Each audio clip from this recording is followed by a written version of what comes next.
अरहंताणम नमो अरहंताणम नमो अरहंताणम। तो आज के इस वैज्ञानिक युग में अध्यात्म की बहुत आवश्यकता है, क्योंकि धर्म शब्द भी संप्रदाय के साथ जुड़कर और कुछ थोड़ा धुंधला सा बन गया। वह उजलापन नहीं रहा, उसके साथ हमारी धारणा की वह विराट उदात्त कल्पना नहीं रही, किंतु कुछ धूमिल बन गई। अध्यात्म में आज भी गरिमा है। अध्यात्म केवल अपने भीतर जाना और अपने मन को समझने का प्रयत्न करना। मैं आपसे एक प्रश्न करना चाहता हूं, प्रेक्षा ध्यान का अभ्यास करने वाले इस पर बहुत गहराई से ध्यान दें कि आपने अपने मन को समझा या नहीं समझा। अगर मन को ठीक समझ लेते हैं तो प्रेक्षा ध्यान करने की जरूरत नहीं, अपने आप होने लग जाएगा।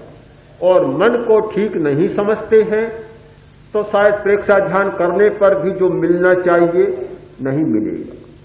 सबसे पहली शर्त है मन को समझना, चित्त को समझना, चेतना को समझना। इतनी सूक्ष्म अवस्थाएं हैं। मैं आज आपको कुछ सूक्ष्म अवस्थाओं की ओर ले जाना चाहता हूं कि मन की कैसी अवस्थाएं बनती हैं। एक अयन का अनुभव और दूसरा ऋतु का अनुभव। वर्ष में अनुभव होता है, 2 अयन होते हैं, एक वर्ष और 2 अयन, उत्तरायण और दक्षिणायन। 1 वर्ष और 6 ऋतुएं हिंदुस्तान में होती है, बाहर कहीं नहीं भी होती, पर भारतवर्ष में 1 वर्ष में 6 ऋतुएं होती है। हमारे मन के भी ये 2 अनुभव, और भी बहुत है, केवल 1-2 की चर्चा करना चाहता हूं। एक अयन का अनुभव और दूसरा ऋतु का अनुभव। मनस्थिति के आधार पर मन की अवस्थाओं में जो उतार चढ़ाव आता है, इतना विचित्र, इतना सूक्ष्म है कि सूक्ष्मत्वात् सतु दुर्ज्ञेय।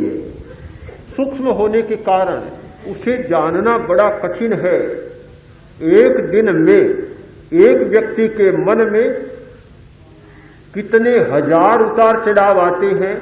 अगर आप पूरे दिन अप्रमत्त जागरूक रहकर और एक डायरी पेंसिल लेकर बैठे और मन में आने वाले सारे भावों के उतार चढ़ाव को नोट करते जाएं, तो सांझ होते होते और सांझ से फिर प्रातः होते होते एक दिन रात में मेरा ऐसा अनुमान है कि कम से कम 10,000 से ज्यादा भी उतार चढ़ाव। शायद पूरे नोट नहीं कर पाएंगे। घंटा 24 और उतार चढ़ाव 10,000 से कम नहीं। अब कैसे पकड़े मन को, कैसे उतार चढ़ाव और भावों को पकड़े? इतना सूक्ष्म विज्ञान है ये। सूक्ष्मत्वात् सतु दुर्ज्ञेय। इतना सूक्ष्म कि उसे जानना भी बड़ा मुश्किल है। और जो व्यक्ति इन मन के नाना भावों को और उतार चढ़ावों को नहीं समझ पाता, तब तक मनस्थिति का पूरा परिष्कार भी नहीं कर पाता। एक उत्तरायण और दक्षिणायन। सर्दी का मौसम आता है और सूरज दक्षिणायन की ओर शुरू हो जाता है। दक्षिणायन में सूर्य का ताप कम हो जाता है, तेज कम हो जाता है। एक संस्कृत कवि ने लिखा है, दक्षिणासा प्रवृत्तस्य प्रसारित करस्य च तेज तेजस्विनोर्कस्य हीयते न्यस्य का कथा। कि जब दक्षिणासा प्रवृत्तस्य, श्लेष काव्य लिख दिया कवि ने। दक्षिणासा का मतलब दक्षिण दिशा और दूसरा दक्षिणासा का मतलब है दान पाने की आशा। दक्षिणासा।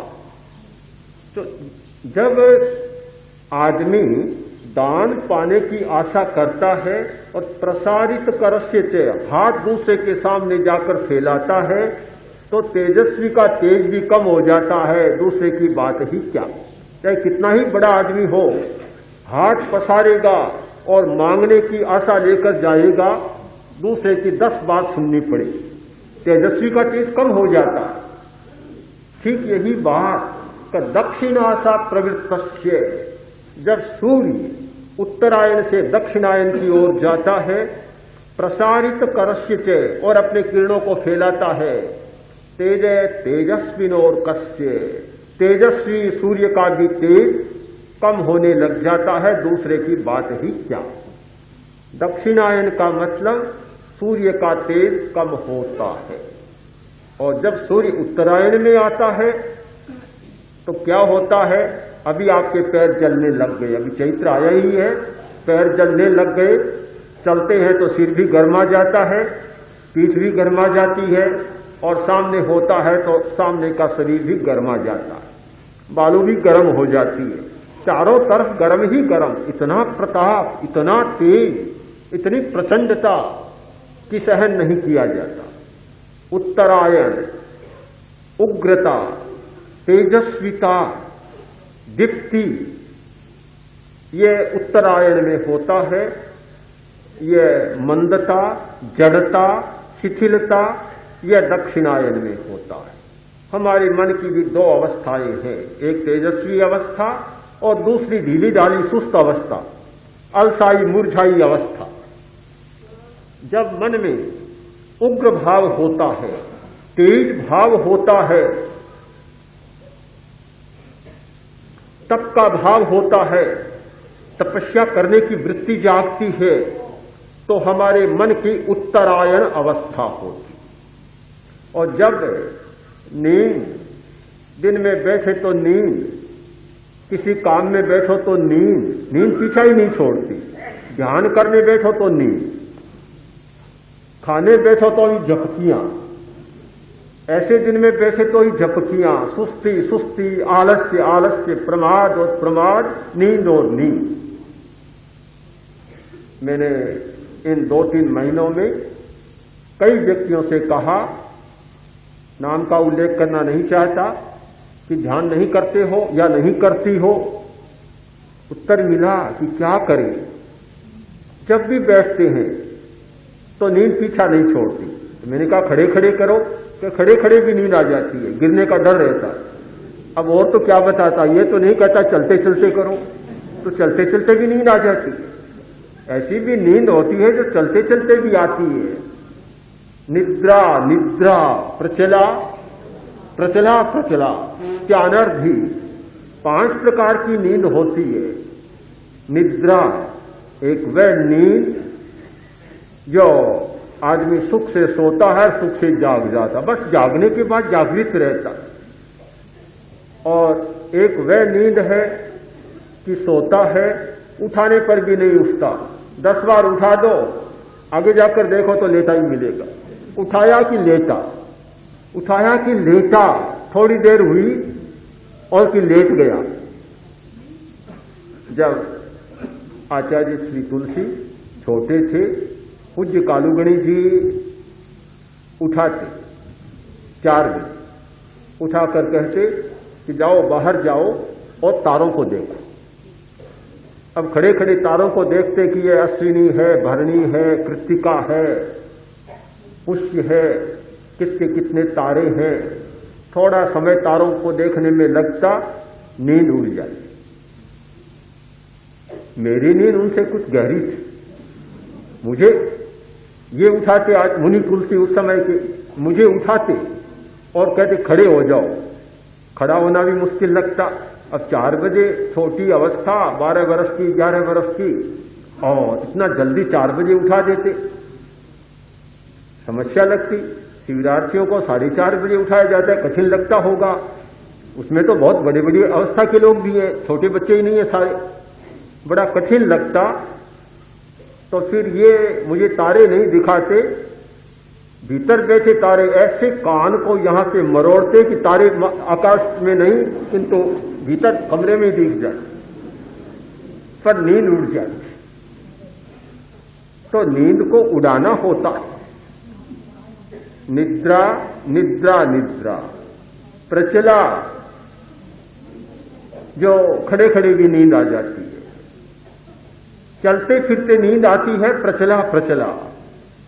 और त्यानर्धी इतनी भयंकर नींद होती है कि इसके बारे में कुछ कहा नहीं जा सकता। नींद में आदमी उठ जाता है, लाडलों से सुजानगढ़ चला जाता है, किसी का ताला तोड़ देता है, कहीं चोरी कर लेता है, किसी को मार देता है, आकर सो जाता है, पता ही नहीं चलता। ये सारे काम नींद में करता है। इतनी भयंकर नींद है, महामोह के साथ ये पैदा होती है। और जिसमें ये नींद होती है वह सचमुच फिर आदमी नहीं रहता, मानव से कुछ दानव ही बन जाता है। तो जो नींद में रहता है हमेशा आंखें अलसाई मुरझाई रहती है, जड़ता कभी पीछा नहीं छोड़ती, चुस्त होना जानता ही नहीं, हमेशा सुस्ती सुस्त रहता है, वह है मन का दक्षिणायन। मन की दो अवस्थाएं, एक उत्तरायण और एक दक्षिणायन। एक विकल्प के साथ फिर मन की दो अवस्थाएं। मन का दक्षिणायन, रात है मन का दक्षिणायन और दिन है मन का उत्तरायण। दिन में मन जितना शुद्ध रहता है शायद रात को नहीं रहता। हमारे कर्मशास्त्र की दृष्टि से भी विचार करें तो कर्म की कुछ अवस्थाएं रात को प्रकट होती है, दिन में कम होती।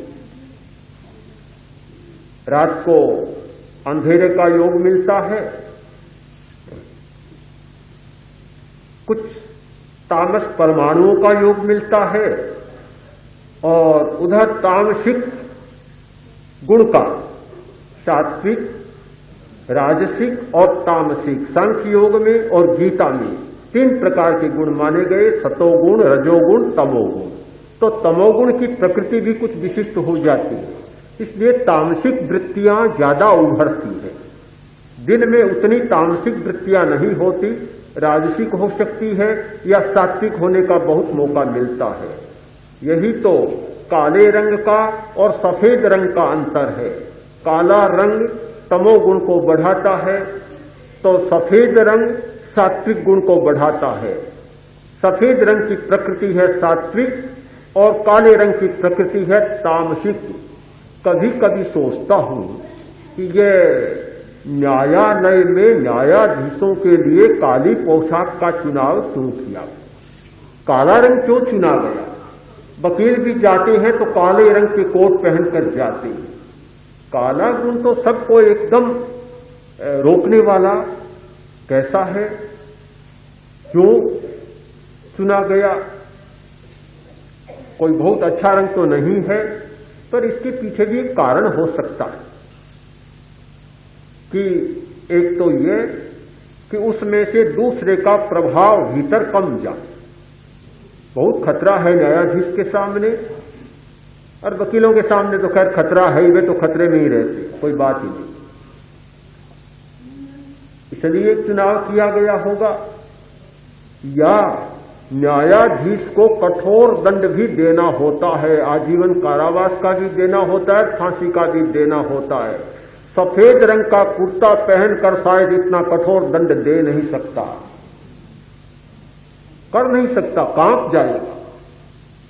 वैसे कठोर दंड के लिए काला रंग ही चाहिए कि जिससे आदमी कठोर बन जाए और उसकी लेखनी चल जाए कि मृत्यु का दंड, फांसी का दंड और कारावास, आजन्म कारावास का।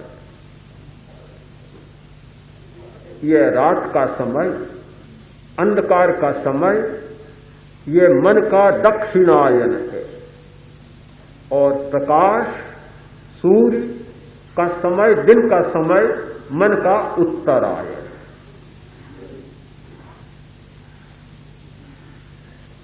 तो ये मन की 2 अवस्थाएं, बड़ी सूक्ष्मता के साथ हमें इनका अनुभव करना है कि कौन सा अयन चल रहा है और किस अयन में क्या होता है। दक्षिणायन के अपने परिणाम हैं, उत्तरायण के अपने परिणाम हैं, अलग अलग परिणाम होते हैं और मन की स्थिति अलग होती है, मन का पर प्रभाव अलग होता है। जब मनुष्य दक्षिणायन में होता है चिंतन की एक प्रकार की धारा होती है और जब दक्षिणायन का भाव बदलता है चिंतन की धारा बिल्कुल बदल जाती है।